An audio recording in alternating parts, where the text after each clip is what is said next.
Nang dahil sa sinabi niya, bigla akong kinabahan na parang may mali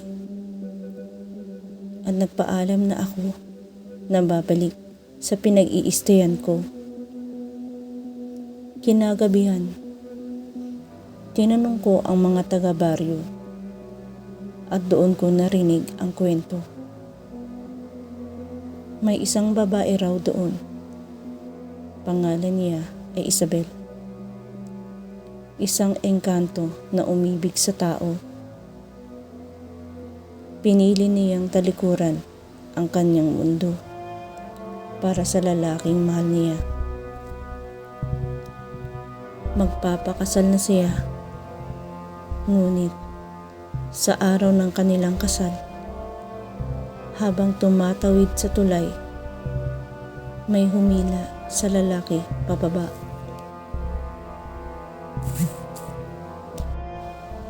Hindi siya nalunod. Hindi siya na aksidente sa pagkahulog. Kinuha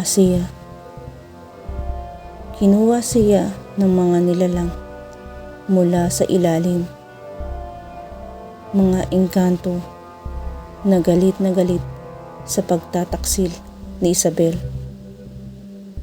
At bilang parusa, ang kaparusahan na iniwan si Isabel sa mundo ng tao mag-isa habang buhay. Sana nagustuhan nyo ang ating kwento ngayon. Sa mga bago pa lang sa ating channel, maaaring po bang pa-like, subscribe, share, and comment. Maraming salamat po. Maraming nangyari. Maraming nagbago. Mga taon na tumagal. Ang sumunod na mga taon. Pero hindi raw siya umalis. Gabi-gabi, bumabalik siya sa tulay, naghihintay. Umaasang aahon ang lalaking mahal niya. Pero may kapalit ang paghihintay na iyon. Bawat 5 taon, may nawawala. Lalaki, parehong edad, parehong anyo, at parehong ako. Dahil sa mga kwento na nalaman ko mula sa taga-baryo, naisip ko na dapat tumigil na ako. Dapat umalis na ako sa baryo na ito. Pero may kakaiba. May humihila sa akin pabalik. Parang may boses na nagsasabing bumalik ako ulit sa tulay. At bumalik nga ako. 12:00 na ng gabi. 12:00 ng gabi. Bumalik ako sa tulay nang di ko sinasadya. Naalala ko ang bilin sa akin ng matandang babae sa pinag-iistayan ko. At bigla akong kinabahan. At mas lalo pang nagpakabas sa akin ang kwento ng mga taga-baryo tungkol sa tulay. Dama ko ang buong takot sa aking buong katawan at ang mabilis na tibok ng puso ko na para bang sasabog sa bilis.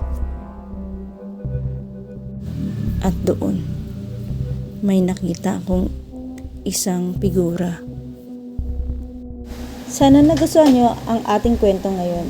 Sa mga bago pa lang sa ating channel, maaaring po bang pa-like, subscribe, share, and comment. Maraming salamat po.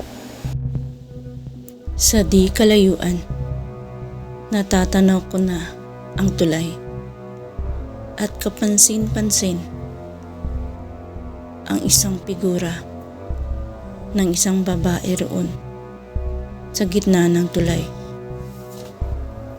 Nandun nga siya at naghihintay. Ngunit hindi ko alam kung sino ang kanyang hinihintay. O marahil ako ang kanyang hinihintay.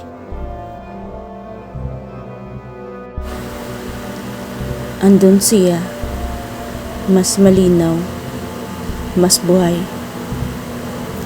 mas mapanganib. Bumalik ka, sabi niya. Hindi na ako nagsalita. Alam mo na ang kwento, hindi ba?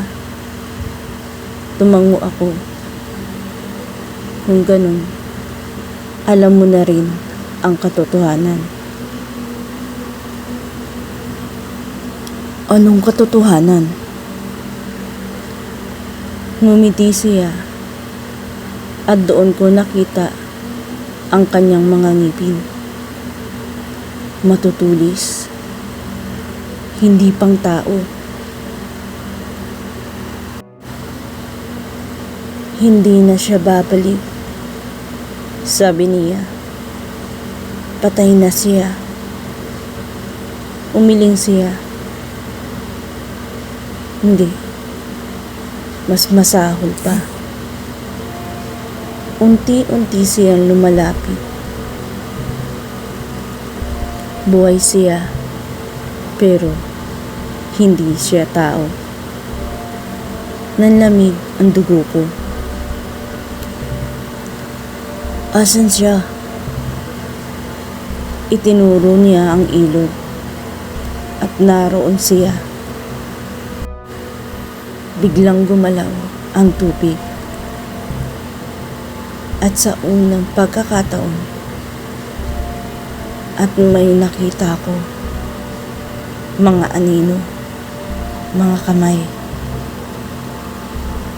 mga mata nakatitig sa akin.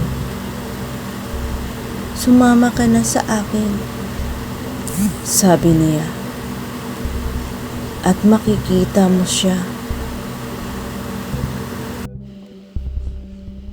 Hindi ko alam kung bakit ganun. Pero may bahagi sa akin na gusto kong sumunod. Parang may kumokontrol sa isip ko. Parang may nag-uutos. Hindi ako. Pilit kong sinabi, pero hindi ko natapos dahil hinawakan niya ang kamay ko. At sa sandaling iyon, nawala ang init ng katawan ko. Hindi ko maintindihan kung ano ang nangyayari sa akin. Lumapit siya at hinawakan niya ang kamay ko. Hinila niya ako diretso sa gilid ng tulay. At bago ako makasigaw, sabay kaming nahulog sa tubig. Sabay kaming nahulog. At sa sobrang takot ko, hindi ko na alam ang nangyari. Akala ko mamamatay na ako. Pero hindi. Humihinga pa ako sa ilalim ng tubig. At nakita ko sila. Mga nilalang, magaganda, nakakatakot.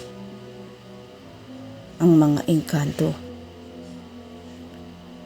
At sa gitna nila, ang isang lalaki. Nakatitig siya sa akin at doon ko napagtanto ko ako siya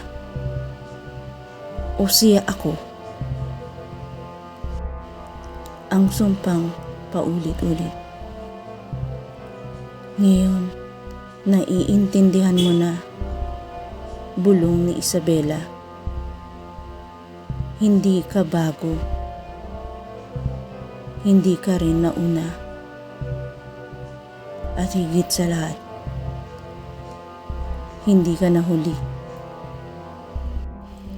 At doon ko naintindihan ang lahat ng bagay. Ang lahat ng pangyayari. Ang mga dahilan.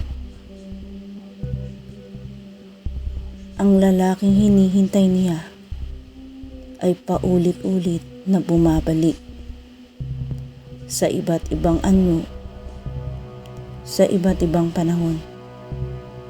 At ako ang susunod. May mga bagay na masyadong misteryoso. May mga bagay na hindi dapat natin intindihin o alamin. Pero sa aking kuryosidad na hindi dapat ako pumunta, tulad ng isang matandang babaeng nagpaalala sa akin. Isa ako sa matigas na ulo.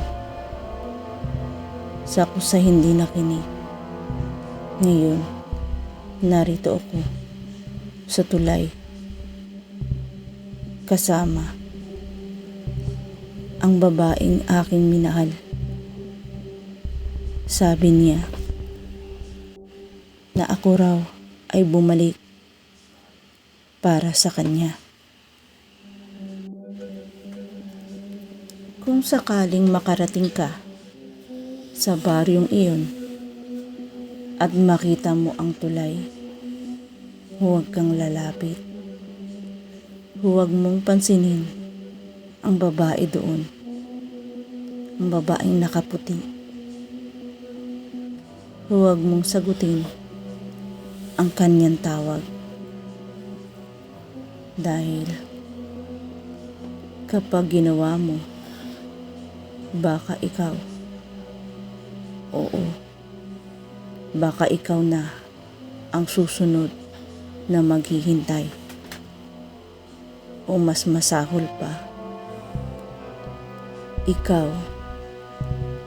na ang hihilahin pababa. Dahil ang totoo, ang mga engkanto ay hindi lang kumukuha ng buhay. Kumukuha din sila ng kapalit. Mga kaibigan, maaari ba kayong mag-iwan ng comment tungkol sa ating kwento?